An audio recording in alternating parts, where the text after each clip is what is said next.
বিসমিল্লাহির রহমানির রহিম। আজকে যারা এই মানববন্ধনে অংশগ্রহণ করছেন সকলকে অসংখ্য ধন্যবাদ। এবং বাংলাদেশের যে পরিস্থিতি, সেই পরিস্থিতি অনুযায়ী যে আমরা একটা ছাত্রছাত্রীদের যে নির্মম পরিহাস সৃষ্টি করেছেন ক্ষমতাসীন দলেরা, সেই লক্ষ্যে আমরা এখান থেকে প্রতিবাদ জানাচ্ছি।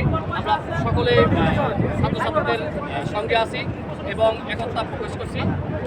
এবং সেই সাথে বাংলাদেশের যে স্বৈরাচারক যে প্রশাসনিক যে নেতৃবৃন্দ আছে তাদেরকে একটি বিষয়ে মেসেজ দিতে চাই। সকলেই আপনারা একদিন অবশ্যই তারা মৃত্যুবরণ করবেন। সেই লক্ষ্যে মৃত্যুবরণ পর আখিরাতে যদি আমাদের একটা আছে, এই জীবন আছে, সেই জীবনকে স্মরণ রেখে আমরা যেন একটু সত্যকে সত্য বলার চেষ্টা করি, মিথ্যাকে মিথ্যা বলার চেষ্টা করি।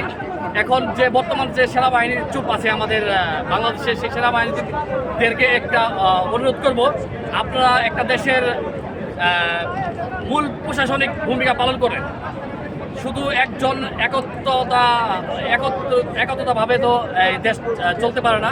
আপনারা ন্যায়ভাবে আমরা দেশকে পরিচালনা করবেন, সেই আহ্বান ব্যক্ত রেখে আমি আমার সংক্ষিপ্ত ধন্যবাদ।